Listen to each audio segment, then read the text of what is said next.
La persona que nos corresponde ahora presentar es la profesora Luisa Navarro. Es una distinguida que se ha pasado la vida entera estudiando la historia dominicana y viendo cómo desde sus posiciones directoras de la Escuela de Historia y Antropología de la Universidad, desde las aulas, desde las conferencias, desde las entrevistas que oferta, desde su impronta que ha podido dejar en todos los maestros, ha tratado siempre de lograr de que la semilla de las ideas y del pensamiento ostosiano permanezca en la República Dominicana. Por personas como Luisa Navarro sabemos que Hostos todavía aún vive. Y ella nos va a disertar la ponencia Hostos, la fuerza creadora ante la fatalidad. Luisa Navarro, encienda el micrófono y es suyo el escenario. Por favor, 20 minutos. Un buen día para meditar. Llueve recuerdo. Ayer leí los diarios de Barcelona. Aún incompletos completan mi vida. Aún incoloros pintan mi ánimo. Aunque fríos, los encuentro calurosos, vibrantes. Ellos llenan mi necesidad. Soy de la necesidad el hijo secreto. Siento la necesidad de ponerme en contacto conmigo mismo. Tengo necesidad íntima de relacionarme conmigo. Ansío la necesidad de serenidad. Sufro necesidad de exteriorizar mi razón. Duele la necesidad que acosa la dignidad. Vivo el hambre vergonzante, la que puso a riesgo el hombre, la que puso en peligro su dignidad. Dignidad nerviosa que me hace prescindir del auxilio del extraño. Porque hay déspotas de la dignidad. Le han lastimado, le enseñaron a esconderse, le causaron pereza, apatía, miedo. Me perdono, mi dignidad es hermosa, alta, delicada. Me recojo ciego para lo extraño, abro los ojos para mi interior, me muerdo los labios, me comprime mi pecho, examino el éxito más feliz en este angustioso momento. Dejo en el porvenir de mi país, el porvenir de mi nombre. Gracias, Sol Ángel. Esto lo escribí el día 5 de agosto. Y justo estaba leyendo el diario de Hostos. Y el día 5 de agosto del año 1868, en su diario están la mayoría de las frases perdón, que aparecen en ese poema. Las extraje de ahí, las organicé y decidí hacer un poema de Hostos y mío. Pero el día 5 era de Hostos y era mío. Hoy es de todos ustedes. Pero es un poema que tiene fundamentalmente lo que para Hostos era más importante: la dignidad del ser humano. Este es un congreso en el que yo quiero saludar a mucha gente por su nombre y apellido, pero perdería los minutos que me tocan, que ya me quedan menos. Pero no puedo dejar de saludar, dar el pésame, las condolencias al honorable señor alcalde de Mayagüez, don José Guillermo Rodríguez, sobre todo por la calidez con que somos recibidos en Mayagüez y sobre todo porque él se ha convertido en una suerte de mecenas de las actividades que llevan a la exaltación de la figura de Hostos, tan necesaria en Puerto Rico, porque Mayagüez conoce y celebra a Hostos, pero hay muchos otros lugares de Puerto Rico donde es muy poco lo que se habla de Hostos. Y hay un gran esfuerzo que están haciendo las damas hostosianas, un gran esfuerzo que está haciendo el Instituto de Cultura, el gran esfuerzo que hacen los profesores de la UPR, del profesor Roberto Mori de Orlando, del profesor Dávila. Hay mucha gente que viene desde atrás celebrando este Hostos que Puerto Rico debe conocer desde los tiempos de don Juan Mari Brás y todo el trabajo que se hizo antes. Hoy es un aniversario más de su partida y ofrendamos con ese poema a Hostos. Pero yo, Luisa, no quiero hacer una disertación que sea un paper académico universitario, donde nosotros nos cosemos en nuestra propia salsa. Yo prefiero trabajar con la gente que ansía conocer a otro Hostos.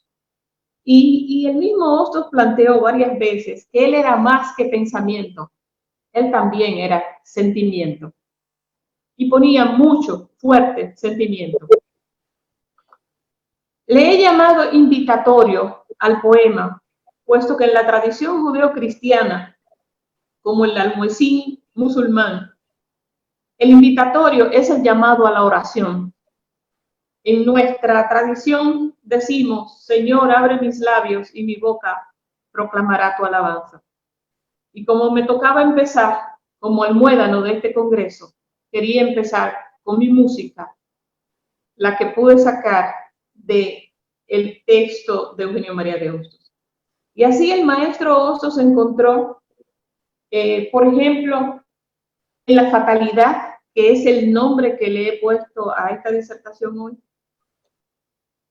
encontró y sintió que muchas veces le acompañaba esa fatalidad que a su vez eran obstáculos a sus proyectos, pero la energía impulsaba todas sus fuerzas al mismo tiempo, su energía creativa.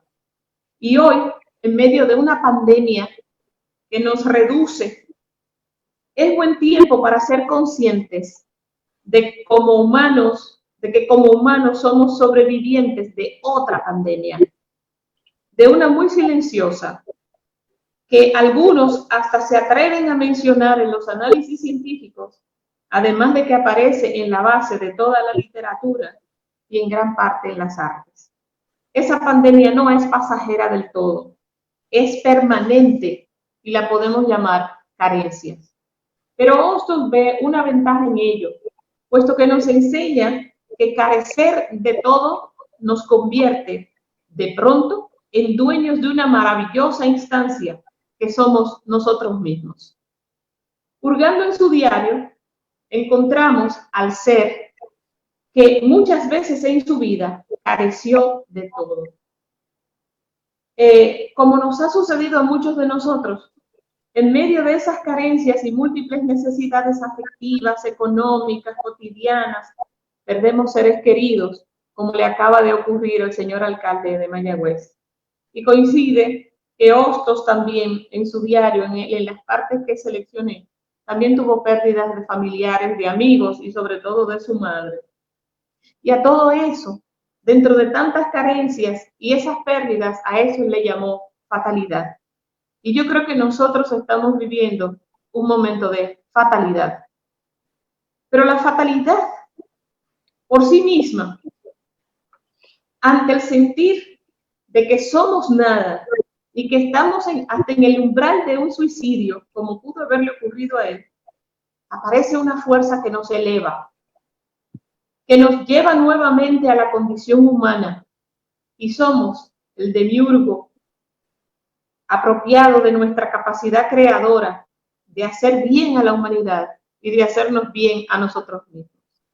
En el volumen 2 de su diario, tomo 1, página 142, encontramos a Hostos en el año 1866 en Madrid, autoflagelándose y diciendo: dichoso yo si llega un día en que pueda decirme, he empleado bien mi dinero, hoy lo he empleado mal. He aquí la cuenta: un frasco de cloroformo, 3 reales, a la lavandera, 7 reales, en sellos, 2 reales, en café, 2 reales, 14 reales para quien mensualmente no tiene más adventicia que 25 a 30 pesos. Es un exceso. El frasco de cloroformo es representación de un intensísimo dolor de muelas. Sí. Y aquí viene la flagelación. Gasta 3 reales, o sea, 3 centavos en cloroformo y se queja y dice: sin los 3 reales lo hubiera sufrido. Teniéndolos, ¿por qué no? hasta se arrepiente de haber comprado su propia medicina. La partida excesiva, que es irracional, es la que he gastado en el café. A veces somos tan duros con nosotros mismos que vivir un pequeño placer lo asumimos como la culpa de un pecado capital. Y eso para Hostos significaba que tomar un café le impedía lograr su meta. ¿Cuál meta? Esa con que he señalado el último verso del poema. El porvenir de mi país es el porvenir de mi nombre. La cruz que decidió llevar autoimpuesta sobre sus hombros le llevó a disgustos tan grandes como decir que el café significaba enervación, melancolía, abatimiento y lo más doloroso, el no ahorrar 2 reales. La profundidad de su fatalidad le llevó a decirse que la eternidad de las noches invernales, la absoluta privación de todo placer, la necesidad de esquivar el aislamiento, no bastan para disculpar el exceso de haber tomado una taza de café como único placer de todo el día. Si nosotros nos ponemos en los zapatos de Hostos, creo que ninguno de nosotros tiene la capacidad de ver el mundo de la manera que él lo veía. Aún así, se compadece de los demás. Piensa en París, en 1868, que cuando un hambriento recorre inútilmente las casas de la ciudad, la gente lo rechaza y se pregunta, ¿por qué rechazan al hambriento? Y se responde, no es posible que sea por dureza de corazón. Será por indiferencia. Nada es tan indiferente como la ignorancia. Y el que ignora qué es el hambre y que hay hambrientos, le vuelve la espalda si se le presenta, pero no cree que sea verdad lo que mira y lo que ve. Optimista por naturaleza, era eso lo que yo me decía en el momento de volver mi paseo desde el vacío. Oh, América. Cada vez que veía a un hambriento mendigando en París, su pensamiento era América. Pero el hambriento que deambulaba por las calles de Madrid y de París no es lejano de su ser. Él llega a describirse a sí mismo como el vacío. Dice, me levanto como me acuesto, paseo como estudio, duermo como vivo, intranquila y tristemente. Más tarde, leo, estudio, si me sorprende el sentimiento de mi situación, olvido ese pensamiento. ¿Qué le atormentaba tanto? Los 20 francos que tenía que pagar del alojamiento donde él estaba y no los tenía. Luego ocurre algo muy interesante.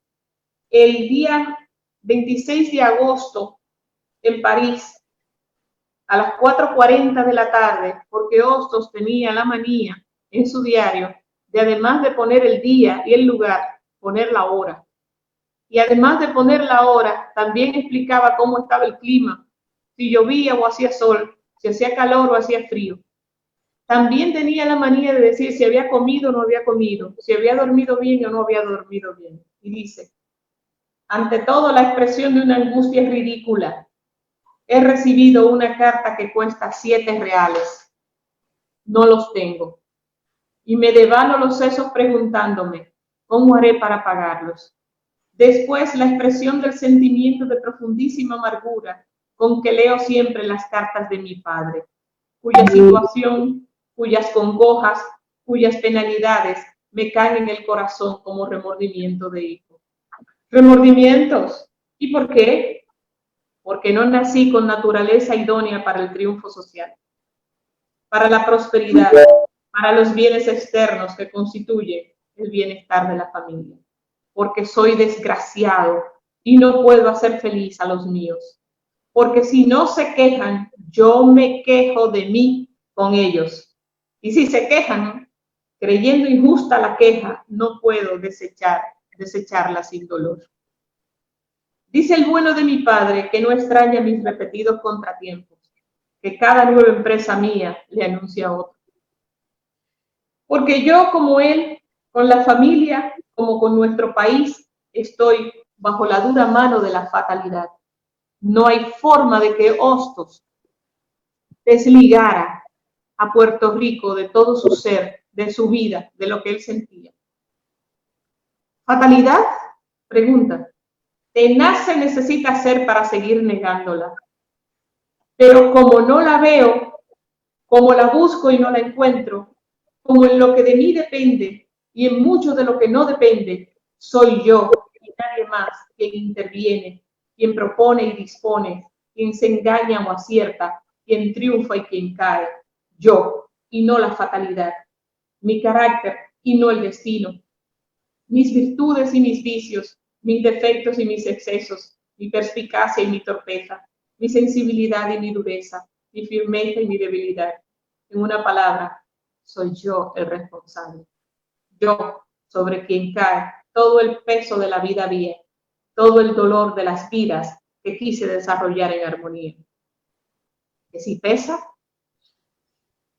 es una tarea abrumadora. Aún así, voy a volarme unas páginas para no...